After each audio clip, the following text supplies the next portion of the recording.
오직 너 하나님의 사람아, 이것들을 피하고 의와 경건과 믿음과 사랑과 인내와 온유를 따르며 믿음의 선한 싸움을 싸우라. 영생을 취하라. 이를 위하여 내가 부르심을 받았고 많은 증인 앞에서 선한 증언을 하였도다. 아멘. 앉으시기 바랍니다. 우리 기도하겠습니다. 하나님 아버지, 감사합니다. 오늘 저희들 또 예배 자리로 불러주시고 또 하나님의 말씀을 통해서 우리의 삶을 돌아보고 또 더 나아가서 정말 때로는 더디지만 때로는 후퇴하는 것 같지만 우리의 성화가 하나님의 은혜와 도우심으로 한 걸음 한 걸음씩 앞으로 나아갈 수 있기를 소망합니다. 이 시간 말씀을 통해서 우리의 마음을 다시 한번 조명하여 주시옵시고 또 말씀을 들었기 때문에 이전과는 조금 달라진 삶을 살 수 있도록 주님 은혜 베풀어 주시옵소서. 예수님 이름으로 기도합나이다. 아멘. 여러분, 오늘이 3월 마지막 주인 거 아세요? 그리고 다음 주가 이제 4월인데 2021년도가 1분기가 지금 지나고 이제 2분기가 시작됩니다. 세월이 상당히 빠르죠. 이 많은 사람들이 세월이 빠르다고 느끼는 것 같아요. 그래서 요즘에는 젊은 사람도 나이 든 사람도 세월이 빠르다, 시간이 굉장히 빨리 간다 이렇게 느끼는 것 같습니다. 그래서 솔직히 말하면 이렇게 훅 하고 인생이 지나가는 것 같아요. 그런데 이 옛날에는 이런 말이 있었습니다. 이 소위 20대는 세월이 시속 20km로 가고 늦게 가고 30대는 30km, 뭐 50대는 50km, 60대, 70대는 60, 70km로 빨리 간다. 그래서 나이가 들수록 세월이 흐르는 것이 빠르다고 체감한다 이렇게 얘기했는데 오늘은 물어보면 대부분 사람들이 남녀노소를 막론하고 세월이 빨리 간다고 느끼는 것 같습니다. 근데 왜 그럴까 한번 생각해 본 적 있습니까? 왜 세월이 빨리 간다고 느껴지는 것일까? 저는 이걸 생각해 보니까 이 문명의 발달과 좀 관계가 있는 것 같아요. 여러분, 이 문명이 발달할수록, 문명이 발달한 데 살수록 사람들이 삶이 빨라요. 삶의 속도가 페이스가 빠릅니다. 예를 들어서 우리나라에서도 이 지방에 사시는 분들이 서울에 올라오면 이구동성으로 하시는 말씀이 서울역에 도착하면 좀 갑자기 마음이 좀 빨라진답니다. 발걸음도 빨라지고. 그러니까 이 서울에 도착하면 기차를 타든지 버스를 타든지 서울에 내리면 발걸음이 빨라진다. 서울 사람들은 굉장히 빠르게 움직이는 것 같다. 반대로 서울 사람들이 지방에 내려가면, 저도 이제 노회가 있거나 하면은 지방에 한 번씩 내려가면 갑자기 마음이 좀 느슨해지고 좀 느려지고 이런 게 있는 것 같습니다. 그런데 뭐 지방인 건 서울이건 상관없이, 도시건 상관없이 요즘 세월이 상당히 문명화되기 때문에 상당히 빠르다. 왜냐하면은 우리 삶의 페이스가 상당히 빠르고 그렇기 때문에 마음이 분주하고 빠르게 느껴지는 것 같은데, 이 빠른 속에서 중요한 것은 우리는 무언가를 추구하며 살고 있어요. 그죠? 뭔가 계획이 있고 뭔가를 추구하며 살고 있고 뭔가를 이루려고 하고 있는데, 여러분들이 이루려고 하는 계획과 어떤 꿈과 또 지금 해야 되는 일들이 있을 겁니다. 뭐 공부하는 학생, 직장인, 뭐 주부, 육아, 또 노후 준비, 뭐 여러 가지로 여러분들이 계획하는 게 있을 텐데, 인생에서 사실 성공하려면, 여기서 말하는 성공이라는 것은 세상적인 의미가 아니고 이 신앙적인 의미에서를 포함해서 성공하려면 우선순위가 중요하죠. 우선순위가 무슨 말이냐면은 이 직장 생활과 가정 생활 중에 어디를 우선으로 둬야 되나? 여러분, 직장 생활과 가정 중에 어디가 우선인가? 그 답을 알려면 둘 중에 하나를 잃었을 때 어떤 것이 충격이 더 큰가를 생각해 보면 돼요. 여러분, 직장을 잃으면 사실 뭐 그것도 좀 큰 충격이지만 다시 구하면 됩니다. 직업을. 하지만 가정이 붕괴되면 그건 엄청난 충격이에요. 그러니까 직장과 가정 중에 사실은 가정이 더 중요하죠. 그런데 직장을 소홀히 하라는 것이 아니고 우선순위를 둬야 할 때, 주어진 한정된 시간과 에너지를 가지고 우선순위를 둬야 할 때 가정에 더 우선순위를 둬야 되죠. 결국 남는 건 가정이지, 직장은 정년퇴직 하잖아요. 남는 건 가정이거든요. 그런데 우리가 살아가면서 이 여러 가지 일들을 추구하는데 인생에서 우선순위의 가장 탑에 있어야 되는 게 뭔가? 이 탑에 있는 우선순위가 항상 밑으로 내려가 있는 상태에서 마음이 찝찝하고 또 언젠가는 이걸 바로 해야 되는데라는 어떤 부담을 가지고 사는 인생들이 상당히 많습니다만은, 이 우선순위에서 가장 탑에 있어야 되는 게 뭔가? 뭐라고 생각하십니까, 여러분? 그 답을 알려면 여러분이 인생의 종착역에 도착했을 때, 아까 세월이 빠르다고 그랬습니다. 훅 하고 지나가서 종착역에 도착했을 때 여러분들과 여전히 함께 할 것이 탑에 가야 되겠죠. 직장과 가정 중에 가정이 우선인 것은, 가정은 끝까지 함께 가지만 직장은 중간에 변할 수 있고 그만둬야 되죠. 마찬가지로 인생의 종착역이 되었을 때 여러분과 함께 할 그 한 가지가 리스트의 가장 꼭대기에 올라가야 되는데, 그 한 가지가 뭘까요? 여러분 하나님 앞에 갈 때 여러분의 여러분의 성취를 가져가나요? 여러분의 어떤 그 능력을 가져갑니까? 여러분의 건강을 가져갑니까? 건강은 다 잃었는데. 하나님 앞에 갈 때 여러분이 뭘 가져가요? 마음을 가져가죠. 영혼을 가져가죠. 마음과 영혼을 가져갈 겁니다. 그래서 인생에서 가장 소중히 지키고 가꾸고 심지어 개발하고 또 성장시켜야 될 것이 마음인데, 이게 항상 리스트에서 탑을 차지하지 못하기 때문에 인생에 문제가 많이 생겨요, 사실은. 여러분, 그 자녀의 공부가 중요하죠. 안 중요하다는 게 아닙니다. 하지만 공부보다 더 중요한 것은 자녀의 인성과 또 가족 간의 유대관계와 또 자녀의 신앙과 믿음이 중요하죠. 근데 이 우선순위가 바뀌어서 공부만 강조하고 나머지가 희생되면 그 자녀는 행복할 수 없어요. 여러분, 제 나이쯤 되면 물론 세상의 성공도 이 인간인지라 행복도 영향을 좀 미칩니다만은, 가장 근본적으로 아무리 성공해도 가정이 붕괴되거나 아무리 성공해도 인격이 붕괴되면 행복할 수 없습니다. 하지만 반대로 좀 가난해도 인격이 있고 신앙이 있고 가정이 단단하면 그 인생은 온전할 수가 있겠죠. 그래서 우선순위가 중요하다. 그래서 이 마음을 가꾸기 위해서 여러분 얼마나, 이렇게 얘기하니까 또 마음 수련, 이렇게 마음 수련이 아니고 우리 기독교 입장에서 여러분은 마음을 가꾸기 위해서 얼마나 노력하고 계신가? 저와 여러분은 한번 우리가 스스로에게 한번 물어보자. 여러분, 몸의 건강을 위해서 많이 노력하죠, 그죠? 먹어야 될 음식을 먹고 또 적당히 운동하고, 요즘 같으면은 공기 중요하죠. 미세먼지 안 마시기 위해서 공기청정기 틀어놓고 막 이렇게 굉장히 신경을 많이 쓰죠, 그죠? 식단을 짜고.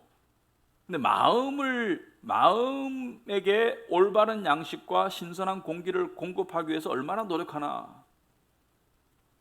마음의 영의 양식을 먹으려고 얼마나 노력하나? 또는 마음의 영혼의 호흡이 기도라 그러죠. 영혼에게 신선한 공기를 공급하기 위해서 우리는 얼마나 노력하나? 여러분, 그 고집스럽게 살아가면 사실은 자기가 망쳐요. 그래서 나는 의사가 예를 들어서 이 음식을 피하세요, 운동을 하세요. 그런데 고집스럽게 자기가 먹고 싶은 대로 먹고 자기가 살고 싶은 대로 하면 건강을 망쳐요. 마찬가지로 마음도 하나님께서 이렇게 하라고 마음을 이렇게 보살피라고 했는데 그것을 고집스럽게 거부하면 결국 마음이 병듭니다. 마음이 병들면 어떻게 될까요? 마음이 병들면, 여러분, 몸이 건강하지 않은 사람은 불량식품에 자꾸 땡겨요. 마찬가지로 마음이 병들면 마찬가지로 세상에 자꾸 마음이 끌려가고, 또 우울감, 패배감, 소외감, 열등감, 비교의식, 여러 가지가 마음을 점령하게 되고 마음에 평강이 없게 되겠죠. 그리고 또 하나, 마음은 신앙인에게서 거울과 같습니다. 마음이 깨끗하고 고요하면, 마치 거울이 깨끗하면 밝게 뭔가를 이렇게 선명하게 비칠 수가 있듯이, 신앙인에게 마음은 하나님의 은혜가 들어오는 통로예요. 여러분, 우리가 이 밖에 아무리 햇볕이 있어도 블라인드가 쳐져 있으면 햇볕이 못 들어오죠. 창문이 둔탁하면 햇볕이 못 들어옵니다. 하지만 창문이 맑거나 깨끗하면 햇볕이 쫙 들어오죠. 하나님은 태양과 같으세요. 동일하게 떠 있는 태양과 같고 늘 그 빛과 온도가 동일하신 태양과 같다고 본다면, 그런데 우리가 느끼는 태양의 빛과 온도가 차이가 나는 것은 구름 때문이지 태양 때문이 아니죠. 마찬가지로 하나님의 은혜는 동일한데 그것이 우리에게 선명하게 느껴지고 다가오고 따사롭게 느껴지고 다가오고 하는 것은 우리의 마음의 차이지 하나님의 차이가 아니라는 것을 알아야 한다. 그래서 오늘 본문 말씀은 마음을 깨끗하고 고요하게 유지하기 위해서, 우리가 몸을 깨끗하고 건강하게 유지하기 위해서 피해야 될 것이 있고 해야 될 것이 있습니다. 내가 당뇨가 있으면 당뇨를 관리하기 위해서 피해야 될 음식이 있고 먹어야 될 음식이 있어요. 마찬가지로 마음을 가꾸고 정말 하나님 앞에 갈 때까지 마음을 가꾸고 깨끗하게 하기 위해서 우리가 피해야 될 것이 있고 추구해야 될 것이 있습니다. 그래서 오늘 본문 1절에 보시면 이렇게 나와 있습니다. 오직 너 하나님의 사람아 이것들을 피해라. 그리고 의와 경건과 믿음과 사랑과 인내와 온유를 따르며 원어상으로 추구해라. 그래서 피할 것이 있고 추구해야 될 것이 있다. 여기 본문에 보면은 먼저 하나님의 사람아 이런 말이 있습니다. 하나님의 사람아, Man of God, 하나님의 사람아. 자, 어떤 사람들은 바울이 디모데에게 썼는데 디모데는 오늘날 말하면 목회자이기 때문에 하나님의 종이고 하나님의 부름받은 사람이다. 그래서 목회자에게 쓰인 글이기 때문에 하나님의 사람이다 이렇게 얘기하는데 성도도 부름받은 것은 마찬가지예요. 성도도 하나님의 사람인 것은 마찬가지입니다. 여러분도 하나님의 사람이지 세상 사람입니까? 또한 신약에 와서는 만인 제사장이죠. 모두가 너희는 택하신 족속이요 왕 같은 제사장들이다. 우리 모두는 어떤 중간에 어떤 인간의 어떤 중보자 제사장을 통해서 하나님께 가는 것이 아니고 모두가 하나님께 직접 갈 수 있는 예수 그리스도를 통해서 갈 수 있는 모두가 제사장이다. 그러므로 모두가 하나님의 사람이다. 그래서 하나님의 사람아 이것들을 피해라. 여기서 말하는 이것들은 무엇인가? 지난주 설교와 연관지어 생각해야 돼요. 지난주 설교의 큰 제목은 돈 사랑함이고 돈 사랑함의 어떤 그 형태는 두 가지였죠. 첫째는 거짓 선생들이 종교를 돈의 수단으로 돈을 목적으로 종교를 활용하는 그리고 그러한 사람들을 추종하는 그래서 수요와 공급이 있는 그런 거짓 형태의 종교를 이야기했죠. 그래서 마음이 부패하고 실종된 사람들 그리고 또 지난주에 뭐라 했습니까? 돈을 사랑함이 일만하게 뿌리다. 왜냐하면 돈을 사랑하면 하나님을 사랑할 수 없다. 그래서 지난주에 그 이야기를 많이 했었는데 여기서 이것들을 피하라는 것은 무엇을 피하라는 겁니까? 디모데 보고 너도 목회자의 입장에서는 돈을 목적으로 또는 세상적인 풍요를 목적으로 목회를 하지 마라. 소위 말해서 교회 건물 잘 짓고 풍요하기 위해서 목회하지 말아라. 둘째는 뭐예요? 돈을 사랑함을 피해라. 마음의 거울을 마음을 깨끗하게 마음을 갖고 나가기 위해서 돈 사랑함을 싸워라. 돈 사랑함을 피해라. 근데 여기 보면은 싸우라고 하지 않고 피하라고 말하고 있습니다. 이단과 싸워라. 뭐 불의와 싸워라. 근데 돈 사랑함을 피해라. 왜 피하라고 말할까? 성경에 피하라고 하는 것이 두 가지가 있어요. 맞서서 싸우는 게 아니고 피하라고 하는 것이 두 가지가 있습니다. 하나는 돈 사랑함이고 하나는 오늘 고백의 말씀에 했던 음행입니다. 여러분 음행과 싸우기 위해서 계속 음행을 쳐다보면 음행에게 이길까요? 질까요? 어거스틴이 잘 알려진 이야기가 회심 전에 창녀와 동거를 했죠. 그리고 회심하고 이제 그 창녀와의 생활을 청산하고 독신으로 평생을 사는데 어거스틴은 그 창녀와 다시 만나지 않기 위해서 창녀가 다니는 길을 의도적으로 피해서 다녔어요.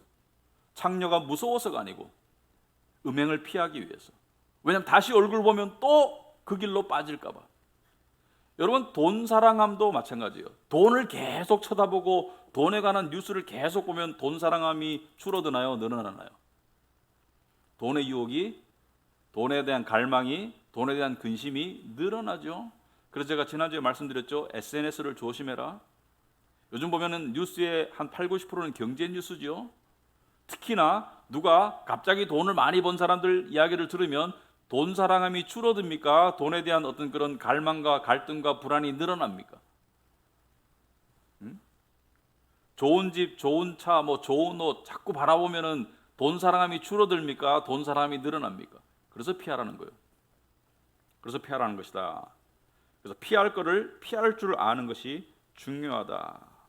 자, 그리고 사도 바울은 추구해야 될 것을 6가지를 이야기하고 있습니다. 오늘 본문에 보시면은 의와 경건과 믿음과 사랑과 인내와 온유를 따르라, 추구하라. 그러니까 이 원어상의 추구하라는 뜻이죠. 추구해라, 피하고 추구해라. 그런데 이 6가지를 일일이 다 자세히 설명하려면은 오늘 설교 시간으로는 불가능합니다.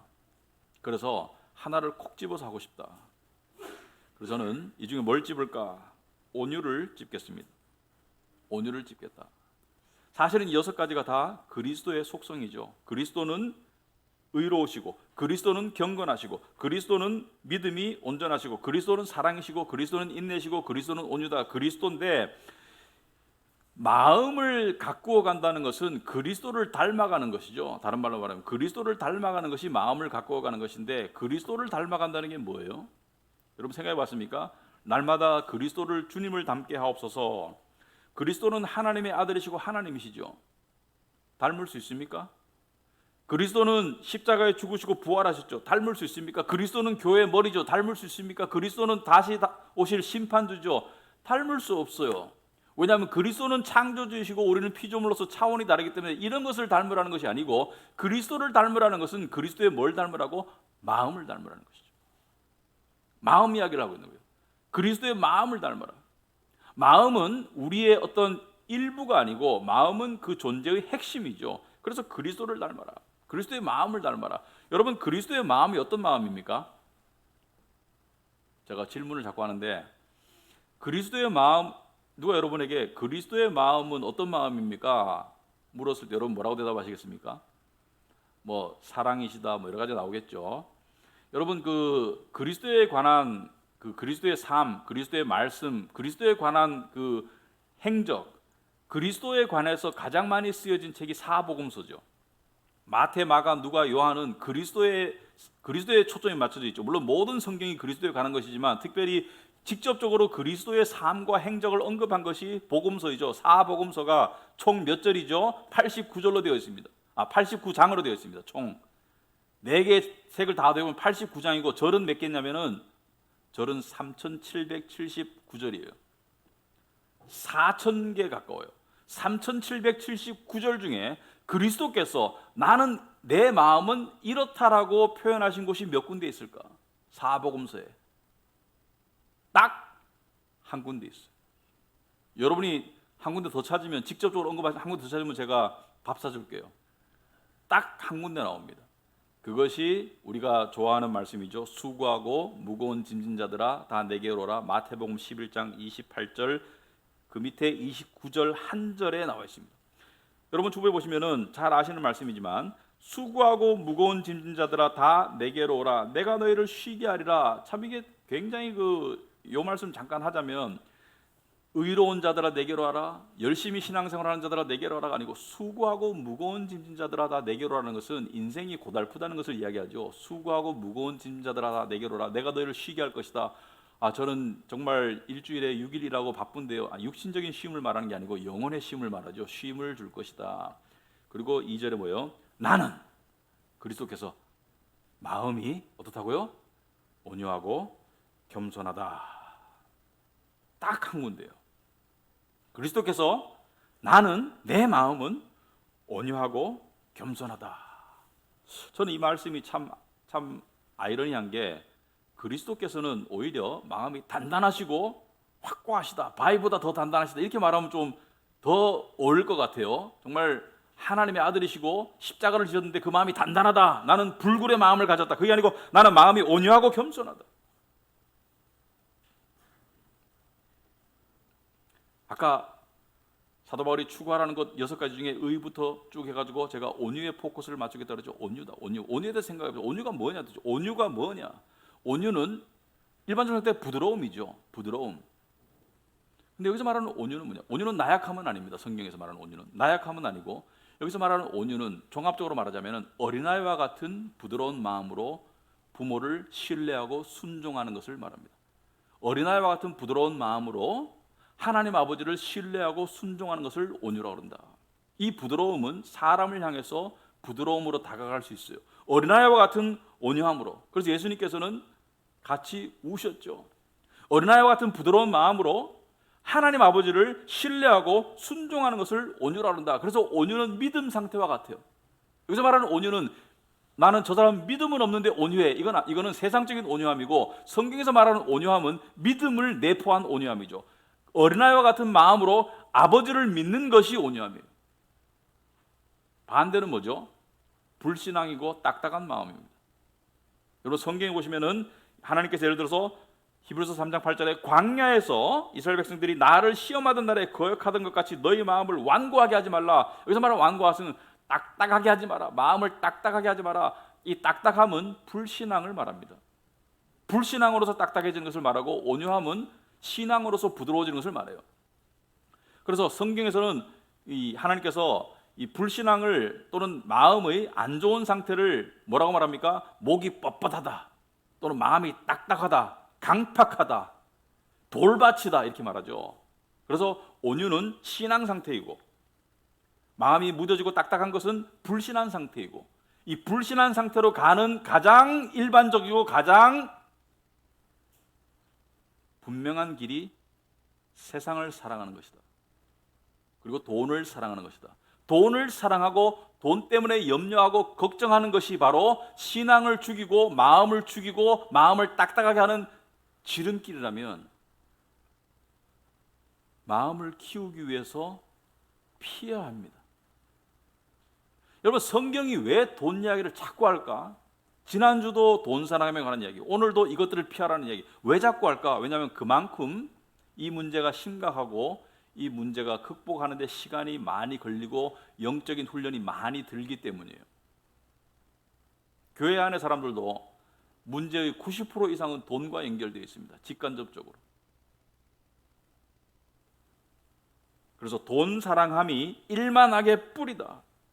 돈을 사랑하면 유혹에 노출되고 돈을 사랑하면 생기면 교만하고 없으면 우울하고 돈을 사랑하면 마음이 흐려지고 돈을 사랑하면 마음이 죽어요. 다 정당화할 수 있는 이유가 있겠죠. 자녀 교육 때문에, 미래 때문에, 노후 때문에 돈을 신경 쓰고 제가 지난 시간에 돈 사랑함에 그리고 성실함과의 경계의 그 근거를 말씀을 드렸죠. 하나님이 주신 것 이상을 갈망하고 못 얻어서 안달내는 것은 다 돈 사랑함이라고 제가 말씀을 드렸습니다. 그리스도의 사람은, 하나님의 사람은 이것들을 피하려고 노력해야 된다. 그리고 뭐예요? 온유함을 추구하도록, 낮아짐을 추구하도록 노력해야 된다. 여러분 물질에 관해서 말하자면은 겸손, 자족함이 온유함입니다. 불만이 딱딱함이고 교만입니다. 교만은 뭐예요? 나는 더 가져야 돼.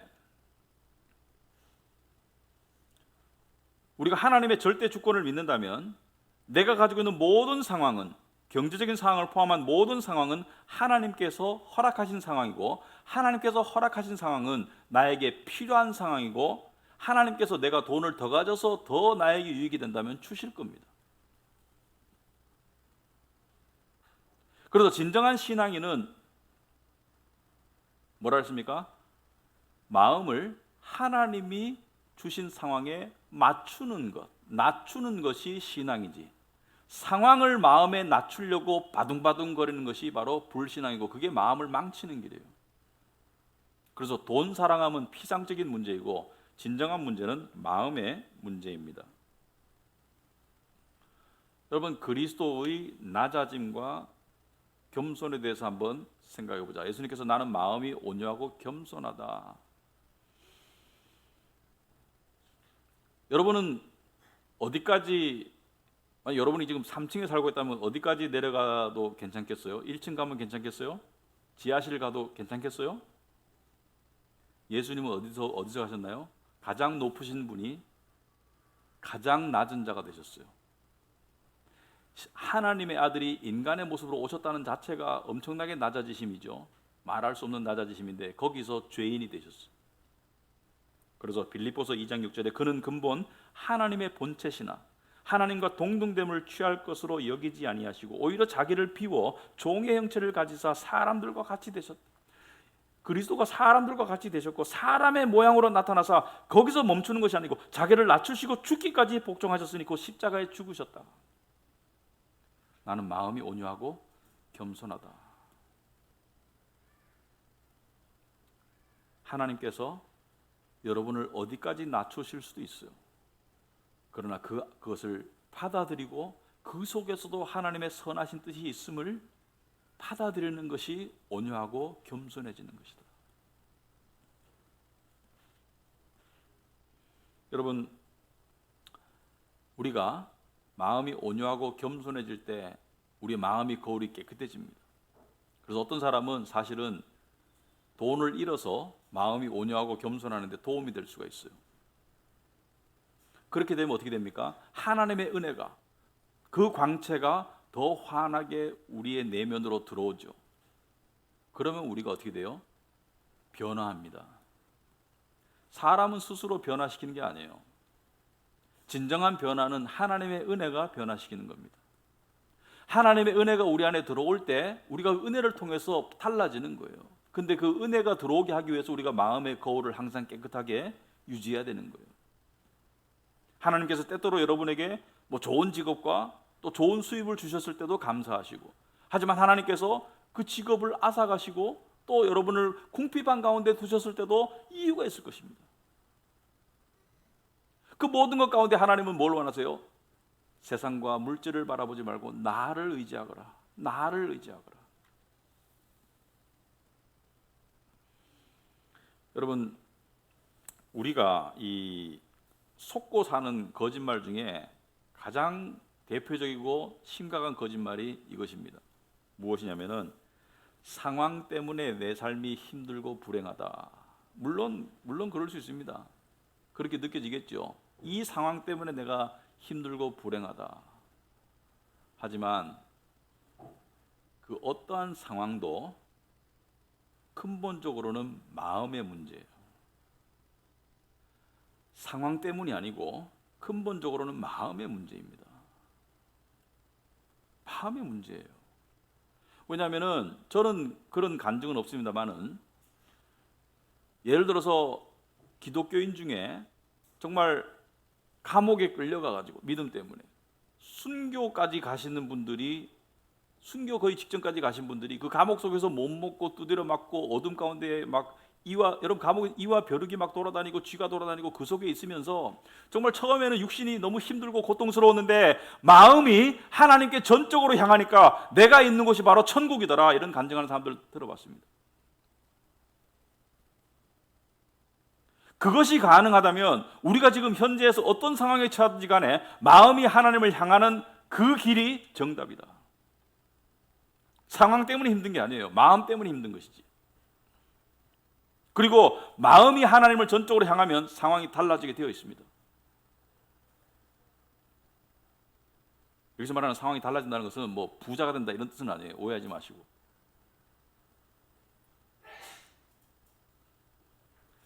상황보다는 마음의 힘이 훨씬 큽니다.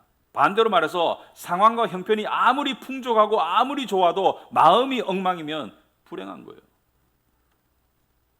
그래서 성경이 뭐라 했습니까? 무릇 지킬 만한 것보다 더욱 네 마음을 지켜라. 생명의 근원이 어디서 나온다고요? 마음에서 나오기 때문에. 상황이 아니고 형편과 처지가 아니고 마음에서 나오기 때문에. 그래서 어떤 사람들은 남들이 봤을 때 가졌어도 더 가진 사람 때문에 마음을 못 다스려가지고, 그리고 상황을 항상 비난해요. 이 상황 때문에 내가 힘들어. 아니요. 솔직하게 한번 자신을 점검해 보기 바랍니다. 상황이 아니고 마음 때문이에요. 그 마음을 고쳐 나가고 갖고 나가지 않으면 그 문제에서 못 벗어납니다. 더 주어져도 못 벗어나요. 그리고 또 하나, 상황은 내 마음대로 바뀌어지지가 않아요. 바꿀 수 있었으면 벌써 바꿨겠지. 여러분들이 어려운 상황 가운데 여전히 머물고 있는 것은 못 바꾸니까 그런 거 아닙니까? 하지만 마음은 여러분이 하나님께 매달리면, 저와 여러분이 하나님께 매달리면 마음은 변할 수 있어요. 그러니까 성경에 명령한 것은 뭐예요? 가능하니까 명령했겠죠. 너희는 마음을 새롭게 함으로 변화를 받아. 너희는 마음을 새롭게 함으로 변화를 받아. 너희는 이 세대를 본받지 말고 오직 마음을 새롭게 함으로 변화를 받아. 하나님의 선하시고 기뻐하시고 온전하신 뜻이 무엇인지 분별하도록 하라는 것은 마음을 변화할 수 있기 때문에. 여기서 이 세대를 본받지 말라는 말에 이 세대를 본받지 마. 이 세대는 뭐예요? 이 세대는 돈 사랑함에, 세상 사랑함에, 쾌락 사랑함이 이 세대죠. 이 세대를 본받지 말래잖아요. 이 세대를 본받지 말라는데 우리도 비슷하게 돈 사랑하고, 우리도 비슷하게 풍요를 원하고, 우리도 비슷하게 안락을 원하는 그 마음에서 점점 더 변화를 받으라는 것이죠. 하루아침에 일어날 일은 아니지만 이것이 이루어지지 않으면 진정한 마음의 변화는 이루어지지 않는다는 것을 이야기하죠.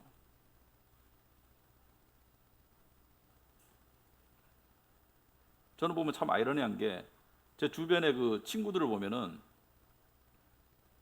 있는 사람도 마음에 불만이 있어. 경제적인 불만이. 없는 사람도 불만이 있어. 근데 그 불만이 누가 더 큰지를 모르겠어요. 돈 사랑하면 항상 마음에 감사보다는 항상 욕심이 앞서더라고요.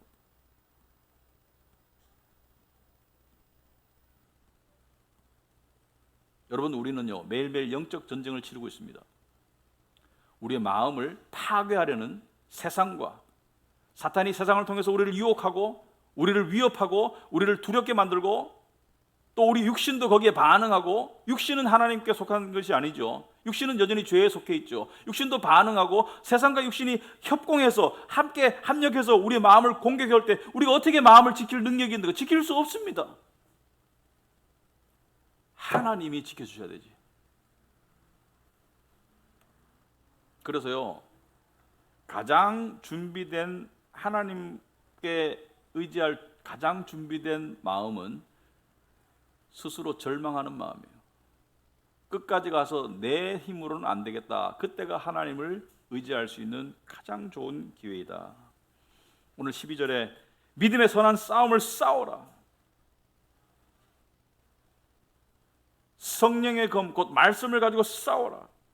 영생을 취하라. 영생을 취하라는 것은 뭐 네가 노력해서 영생을 얻으라는 것이 아니고 뭐예요? 네가 받은 영생을 계속, 네 자신이 계속 확신하고 계속 받아들이고 계속 그것을 누려라. 왜? 믿음의 눈으로 바라봐야지 영생이 보이지. 영생이 지금 보이면 영생이 떠다닙니까? 여기 어디? 영생이 어디 있어요? 가게 팔아요, 영생이?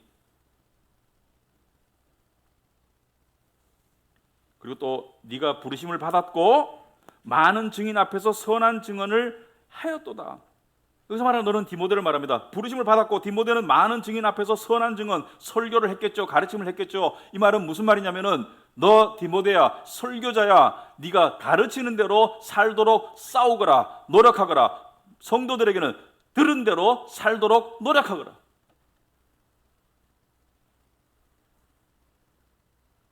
여러분이 저보고 목사님은 설교한 대로 사십니까? 아니요. 미안하지만 그렇게 못 삽니다. 살려고 노력합니다. 어떤 분이 이렇게 말씀하시더라고요. 주일 설교가 참 좋았는데 교회문 나서면서 바로 다 잊어버리지 않도록 기도합니다. 참 좋은 기도인 것 같아요. 들은 대로 살도록 노력하는 것이 신앙적, 그 영적 전쟁이다. 그럼 어떻게 사는 게 영적 전쟁이냐? 어떻게 사는 게 영적 전쟁이냐? 이번 주에 목요일인가? 제가 아침에 딱 일어났는데 이제 몇 시인가 보려고 그죠? 시계를 이제 폰으로 보잖아요, 저로 그죠? 폰을 옆에 폰을 이렇게 딱 누르면 몇 시가 딱 나오죠. 근데 폰을 탁 치니까 몇 시인가도 나오지만은 메시지가 그날따라 많이 와 있어. 근데 이제 아침에 일어나면은 뭐 말씀 보고 기도하고 이렇게 해야지 정상적으로 좀 살 수 있고 좋은데 메시지가 와 있어가지고 메시지를 확인했어요. 하나하나 확인했어요. 사실은 이걸 우선순위가 바뀐 거예요, 지금 내가. 확인하고 나니까 좀 뭐 대단한 충격적인 메시지는 없는데 근심거리가 한 두세 개 생겼어요. 그리고 또 화장실에 가고 싶어. 화장실에 가니까 계속 그 생각을 하고면서 볼일을 보고, 그리고 좀 시간이 지나니까 배가 고파. 밥을 먹고 하루가 시작되었어요. 그런데 이 두세 개의 근심이 떠나질 않아. 근데 제가 이런 생각이 드는 거예요. 첫째는 뭐 이 정도 가지고 내가 왜 이렇게 근심하게 되지? 이런 생각이 드는 거예요. 그렇게 큰 일이 아닌데 내가 왜 근심하게 되지? 아니 뭐 별일이 아닌 것 같아. 왜 근심하게 되지? 이런 생각이 들고, 또 두 번째는 이런 생각이 들고, 아니 내가 믿은 지가 30년이고 명색이 목사인데 뭐 이런 거 가지고 내가 해결해야지, 이걸 내가 해결을 못하고 이렇게 근심하게 되지, 내가 마음으로 이겨내야지 막 이러고 하는데 그 근심이 떠나질 않아요. 그래가지고 다시 폰을 열어서, 근데 그날따라 이상하게 성경이 보기 싫더라고요. 그 전날 너무 피곤했는지 그 성경 말씀을 시편 145편을 폈어요. 그래서 쭉 읽었어요. 쭉 읽었는데 눈으로는 읽는데 마음에서 다 튕겨나가. 왜? 이미 마음이 딱딱해진 거야. 세상 근심으로 튕겨나가는 거예요. 아침에 일어나서 배고플 때 바로 뭔가를 먹었으면 좋은데 아침에 세상 근심을 많이 먹어가지고 들어갈 구멍이 없어 다 튕겨나가 말씀이. 그래도 또 읽었어요. 또 읽다 보면은 이제 마음으로 이 하나님의 말씀은 살았고 능력이 있다고 그러죠. 좌우의 날선 검과 같이 우리의 관절과 골수와 생각과 이런 것을 찔러 쪼개기까지 하신다고 하는 그 말씀이 제 안에 들어왔어요. 그럼 들어오면 어떻게 됩니까? 마음이 쓱 풀어지면서 그 말씀이 쓱 들어오죠. 그러다 보면은 사실은 한두 구절이 눈에 띄게 되어 있습니다. 말씀을 읽어도 한두 구절이 눈에 탁 들어오게 됐어요. 그것을 계속 묵상했는데 무엇을 묵상했냐면은 시편 145편 18절을 묵상했습니다.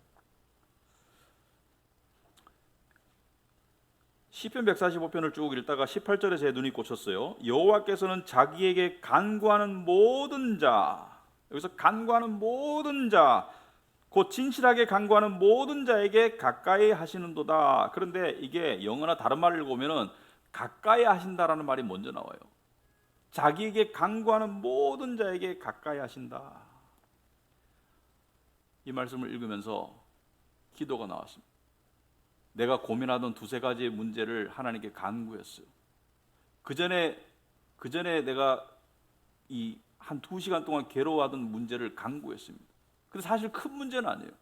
근데 마음이 불편했던 문제들을 간구하기 시작하니까 하나님의 은혜가 저한테 들어옴을 느꼈어요. 왜? 근심이 평강으로 점점 더 변함을 느꼈어요. 근데 그때 저한테 깨달음이 있습니다. 깨달음이 주었어요. 뭐냐면은 내가 온유하고 겸손한 그러한 믿음 상태가 아니라 나 스스로 할 수 있다는 교만 상태에 있었구나. 아무리 신앙생활을 오래 했더라도, 심지어 목사라도, 여러분 성경에 하나님의 어린 양이라고 그랬지 하나님의 젊은 양은 없어요. 무슨 말이냐면 신앙생활을 30년이나 100년을 했어도 우리는 여전히 하나님의 어린 양이고 우리는 여전히 연약하다는 것을 알아야 한다. 이 정도쯤이야? 아니요. 여러분 효자는요, 중요한 일이 있을 때만 부모에게 연락하는 것이 아니고 일상을 얘기하는 게 효자입니다. 그죠? 친한 사람은 일상을 교류하는 게 친한 사람이에요. 하나님과 우리와의 영적 교류는, 마음을 갖고 가는 일은, 마음의 거울을 닦는 일은 그냥 작은 것 하나 묻었을 때 닦는 것이 중요한 거예요. 무슨 크게 오염됐을 때만 닦는 게 아니라 작은 것 하나하나가 모이면 거울이 뿌얘지는 거예요. 제가 교만했던 거예요. 우린 늘 하나님 앞에 어린 양이죠. 그래서 예수님은 어린아이와 같은 믿음을 강조하셨습니다. 어린아이와 같은, 어린아이는 어떤 게 어린아이입니까?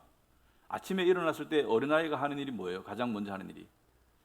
좀 크면은 안 그러지만 어린아이는 어떻게 해요? 어린아이는 아침에 일어나면 엄마 아빠부터 찾는 게 어린아이죠. 정상적인 어린아이면 일어나면 엄마 아빠부터 찾죠. 우리 영적 아버지를 찾는 게 어린아이와 같은 믿음이에요. 일어나자마자. 예수님께서 말씀하셨습니다. 마태복음 18장에 이르시되 진실로 18장 3절에 너희에게 이르노니 너희가 돌이켜 어린아이들과 같이 되지 아니하면 결단코 천국에 못 들어간다. 여기서 천국에 못 들어간다는 것은 구원을 이야기하는 것이 아니고, 물론 구원, 어린아이와 같은 믿음이 돼야 되죠. 그런데 어린아이와 같다는 것은 믿는 자들에게는 무엇을 의미합니까? 천국을 네가 체험하고 싶으면, 천국을 살아가고 싶으면 어린아이와 같이 되어라.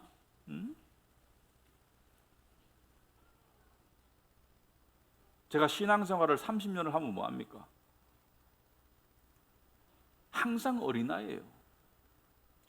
여러분 그 노인들은 보면은 90 노모가 60대 아들이 출근하면 아이고 교통사고 안 날까, 강가에 놓아놓은 아이처럼 걱정하잖아요. 아니 내가 이렇게 컸는데 왜 걱정하시면, 그게 부모의 마음이에요. 우리는 하나님 앞에 항상 어린아이예요. 사실은 나이가 들수록 더 어린아이가 돼야 돼요.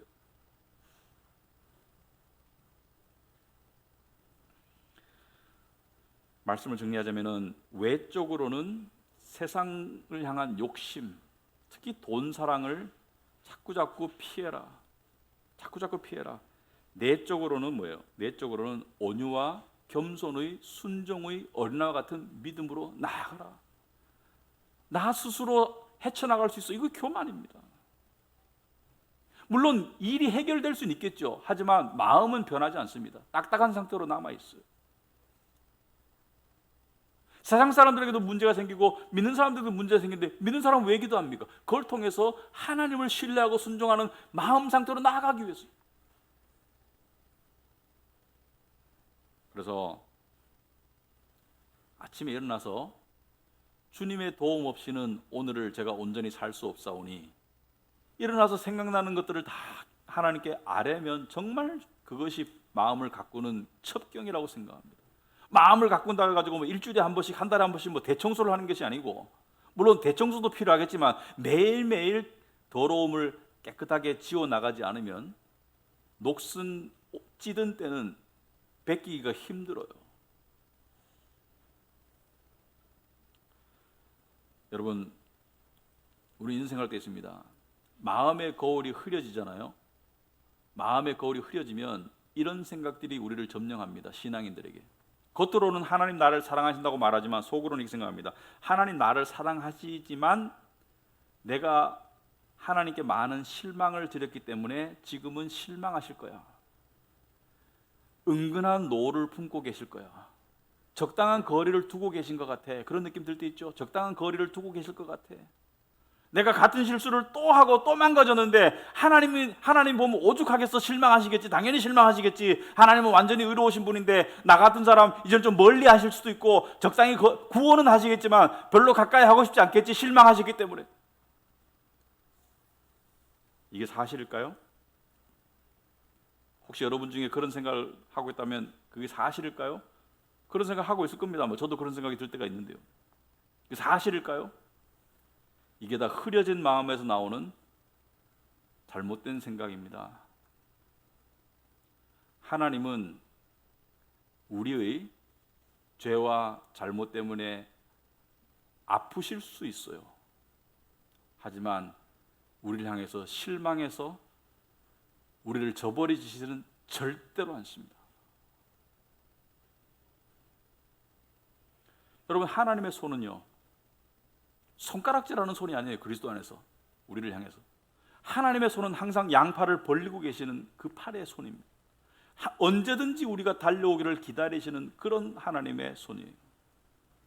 이것을 알려주기 위해서 예수님께서는 탕자의 비유를 말씀하셨죠. 탕자가 유산 달라 멀리 가서 나쁜 짓 하고 집에 돌아오고, 탕자는 아버지의 사랑을 못 느끼고 못 깨닫고 마침내 느끼고 깨달았지만, 탕자 이 자식을 향한 아버지의 마음은 항상 동일하고 항상 사랑하셨기 때문에 아무리 자식이 아버지를 실망시키는 행동을 하더라도 실망하시지 않으시고 기다리시는 마음입니다. 이게 하나님의 온유하심입니다.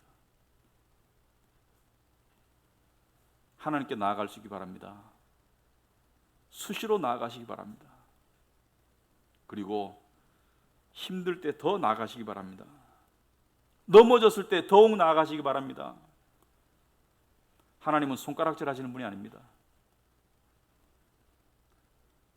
하나님과 여러분이나 저 사이에, 하나님과 제 사이에 거리가 느껴지는 것은 그 거리는 내 마음에 존재하는 오해지 하나님 마음에 존재하는 거리가 아닙니다. 태양은 변함이 없어요. 구름이 왔다 갔다 하는 것이지. 사실 저와 여러분은 매일매일 하나님을 실망시키죠. 매일매일 하나님을 실망시키는 일을 하죠. 실망시키는 일을 하죠. 근데 하나님은 우리를 향해서 실망하지 않으세요. 우리가 죄인인 걸 아시고 우리를 사랑하세요.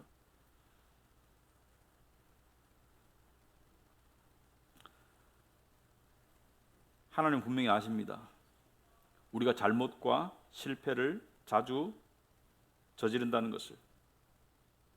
그러나 하나님은 우리가 이것을 알기를 원하십니다. 하나님은 절대로 우리에게 거리를 두지 않습니다. 왜냐하면 온유하고 겸손한 마음으로 항상 우리를 받아주시기 때문에. 마찬가지로 하나님은 우리도 그분의 마음을 닮아서 어린아이와 같은 온유한 마음으로, 하나님을 믿는 마음으로, 스스로 해결하려는 교만이 아니라 하나님을 향해 달려가는 겸손으로 나오시기를 원하신다. 당신의 아들을 아끼지 아니하시고 내어준 그 사랑은 조금도 변함이 없음을 우리가 기억하고 하나님께 나아가면서 마음을 가꾸어 가시는 그런 우선순위의 삶을 저와 여러분이 살 수 있도록 축원합니다. 기도하겠습니다.